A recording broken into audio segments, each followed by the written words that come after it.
participación el día de hoy y pues el escenario es tuyo. Gracias, Irán. Bueno, ah, un gusto de conocer a todas las personas que están aquí. Veo que el background es bien amplio. Eh, el- en el área que yo más trabajo es en el área de visualización y machine learning, pero más me enfoco al área de visualización de datos. Em, entonces, este paper fue producto de uno de los proyectos en los que estoy trabajando. Entonces, de hecho, eh, es un paper corto porque fue enviado a un workshop. Preparé algunos slides para que sea más simple ir. ah, ah, ok. Mm, ya. Entonces, yo creo que podemos empezar. Solo déjame mover esto por aquí. Ya. Bueno, como Irán ya me presentó, mi nombre es Sonia Castelo, yo soy de Perú y como lo dijo también hice mi maestría en Brasil y ahora estoy aquí en la Universidad de Nueva York. Trabajo como Research Engineer y trabajo en diferentes proyectos, ¿no? Es el paper que hoy día vamos a discutir un poco, que les voy a presentar es el siguiente, se titula Visus, an Interactive System for Automatic Machine Learning Model Building and Curation. Ah, bueno, lo primero que podríamos decir es que eh, muchísimas aplicaciones han comenzado a adoptar lo que es los modelos de Machine Learning para abordar diferentes problemas como son los juegos, lo que pueden ser el desarrollo de nuevos fármacos o inclusive en la robótica, ¿no? ¿Y esto qué ha provocado? Que la demanda por data scientists y machine learning engineers crezca también a la par, ¿no? Eh, esto es, esto se ve claramente si nosotros nos damos, nos fijamos en los diferentes, en las diferentes revistas, esto realmente está sucediendo, ¿no? Y una pregunta interesante a hacernos es en qué es lo que estos data scientists ocupan más su tiempo, ¿no? Como podemos ver en esta gráfica, los data scientists actualmente utilizan la mayor cantidad de su tiempo en lo que es la producción o el desarrollo de modelos, ¿no? Para ayudar a entender sus problemas. ¿Y qué es lo que nosotros podemos hacer, ¿no? Para aliviar o tratar de ayudar a resolver este tipo de problemas? Aquí surge lo que es la automatización, ¿no? Eh, y dado que necesitamos automatización, es, eh, es el por qué surgen los sistemas AutoML, ¿no? Los sistemas AutoML básicamente son sistemas que generan automáticamente modelos sintetizados a los que se les llama end-to-end machine learning pipelines, ¿no? Lo que no solo incluye el modelo final, sino incluye también el data processing, ¿no? Todas esas cosas que se hacen antes de generar en sí el modelo. Pero estos sistemas AutoML, a pesar de que estos generan automáticamente modelos para intentar resolver los problemas, no son suficientes para ayudar a la democratización del uso de Machine Learning, ¿no? Para grandes audiencias como son los expertos de dominio. ¿Y por qué? ¿No? ¿Por qué sucede esto? Porque los sistemas AutoML generan modelos de caja negra, ¿no? Que no son fácilmente entendibles por las personas, porque estos solo tienen una entrada, que son los datos, y algo sucede, ¿no? En la caja negra, algo sucede y te da una salida. Y esto genera diferentes problemas, ¿no? Porque el experto de dominio empieza a sentir de que no hay una transparencia, ¿no? En lo que está sucediendo. Él no sabe si realmente ese modelo está haciendo lo correcto, ¿no? Eh, Y ese es el principal challenge que aparece, ¿no? Que es cómo hacer que las tecnologías de Machine Learning puedan estar disponibles para los dominios, para los expertos de dominio, ¿no? Eh, es por eso que nosotros abordamos este problema y desarrollamos el sistema Visus, ¿no? Y lo explicamos en el paper. Básicamente, Visus es un sistema interactivo que es fácil de utilizar y que guía al usuario a través de todo el proceso de construcción del modelo. Esto quiere decir, cuando digo de todo el proceso, me refiero a que ayuda al usuario desde la definición del problema hasta la construcción final del modelo, ¿no? En el paper nosotros proponemos un framework que básicamente consta de dos partes importantes, ¿no? Primero están las secciones en las que interviene tanto el humano como el sistema. Y la parte que es totalmente automatizada, que es la parte de generación de los modelos, ¿no? Ahí no podemos intervenir porque es un algoritmo que eh, literalmente comienza a generar los modelos dado un problema, ¿no? Pero lo que nosotros sí podemos hacer es ayudar al usuario a especificar el problema en la parte de data selection, que básicamente es tratar de mostrar al usuario, por ejemplo, cómo es, ayudarlos a entenderlos, ayudar a entender al usuario, ayudar a entender los datos, ¿no? Data preparation, que normalmente se hace cuando los datasets necesitan algún tipo de cleaning, ¿no? Y la parte de selección del modelo, ¿no? Donde se incluye la parte de sumarización, porque estos sistemas AutoML pueden llegar a generar una cantidad enorme de modelos y nosotros necesitamos alguna forma de resaltar o de mostrar al usuario cuáles son los mejores, ¿no? El usuario no tiene el tiempo ni la energía como para revisarnos de 100 modelos, ¿no? Y luego de esto, después de filtrar estos, podemos nosotros comparar los modelos top, ¿no? Y finalmente ayudarlos a entender el modelo, cómo es que el modelo está tomando la decisión. Para presentar el sistema, tenemos un caso de uso que también lo escribimos en el paper, que se trata básicamente de la colisión de vehículos, ¿no? En podemos imaginar de que en el Departamento de Transporte de Nueva York, de hecho existe, este es un case study real, existe una iniciativa que se llama Vision Zero, donde ellos tratan de analizar los datos para intentar reducir la cantidad de fatalidades en la parte de tránsito, ¿no? Eh, entonces, en este caso de uso, lo que el usuario está buscando es reducir o entender cómo es que eh, o predecir la cantidad de colisiones que hay en las calles de Nueva York, ¿no? Para así tomar decisiones como crear nuevas pólizas, nuevas leyes para ayudar a prevenir esto. Visus, esta es la primera interfaz que Visus va a mostrar, ¿no? Muestra la cantidad o muestra los datasets que están disponibles para cualquier tipo de análisis. En este caso, este usuario está interesado en lo que es la colisión de vehículos, ¿no?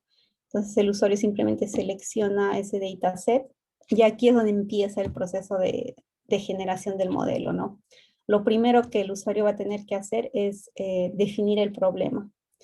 Si es que el usuario ya ha definido anteriormente algún problema, porque dado un dataset, tú puedes definir diferentes problemas, ¿no? Todo esto va a depender de acuerdo al target que tengas, ¿no? Entonces tú puedes definir diferentes problemas para un mismo dataset. En este caso, vamos a decir que el usuario va a definir un nuevo problema, ¿no? En este caso, cuando él aprieta, por así decirlo, ese botón de definir un nuevo problema, mostramos esta nueva interfaz donde ayudamos al usuario, ¿no? A escoger el target, a escoger, en este caso es el número de colisiones, es un tipo de problema de tipo regresión, ¿no? Y Y en la parte de aquí abajo lo que nosotros hacemos es mostrar un resumen de los datos, ¿no? El sistema tiene una parte que hace profiling, entonces nosotros logramos saber, por ejemplo, qué tipos, qué data types son cada feature, ¿no? ¿Qué tipo de data type tiene? Por ejemplo, este puede ser numerical, esto puede ser de tipo de time, ¿no? Y de acuerdo al tipo de dato que tenemos, la visualización puede cambiar. Por ejemplo, si es de tipo time series, entonces mostraremos un time series plot, ¿no? O si son imágenes, mostraremos ejemplos de las imágenes que se contienen en el dataset.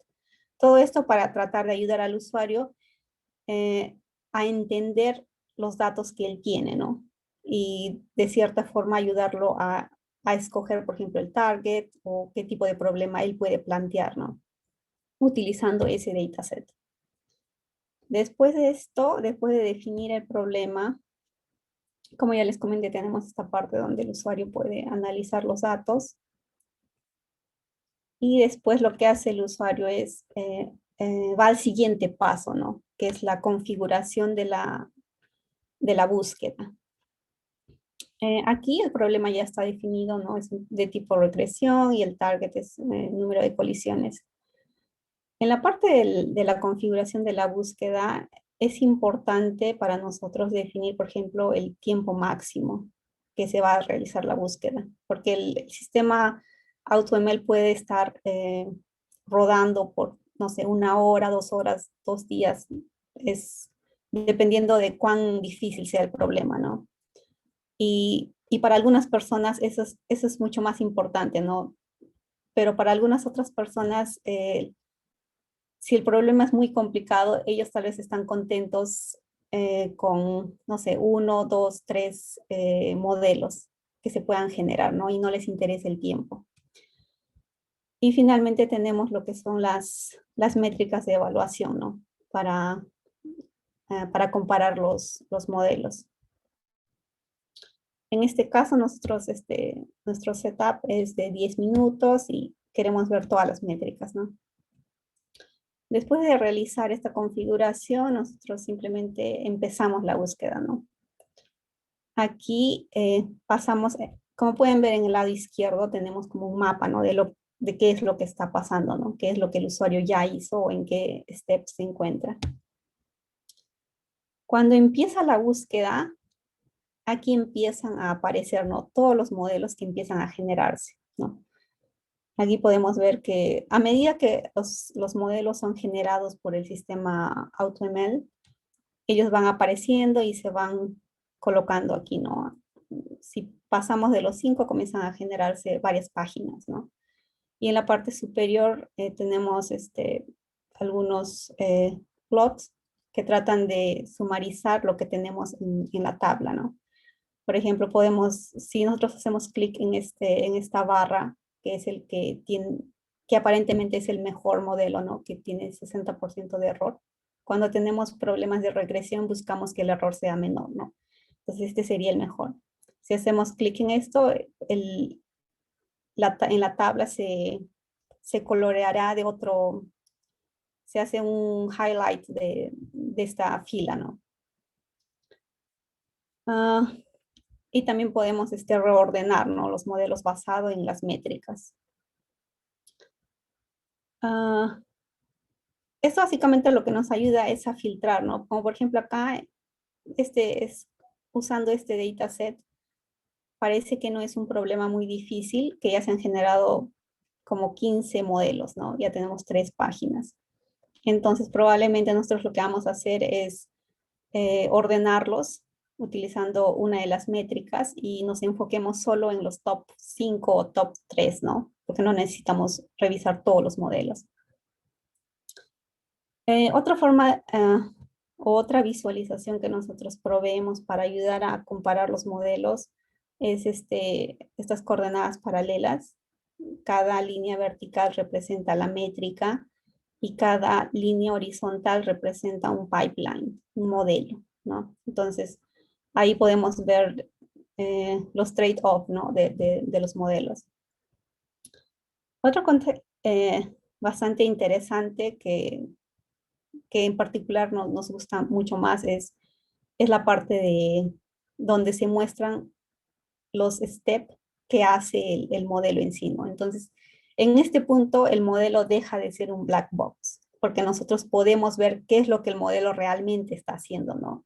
Por ejemplo, nosotros podemos ver aquí que está, no sé, que utiliza un tipo de imputer, que está haciendo un one-hot encoder, ¿no? Podemos ver realmente qué es lo que está pasando en el modelo, ¿no?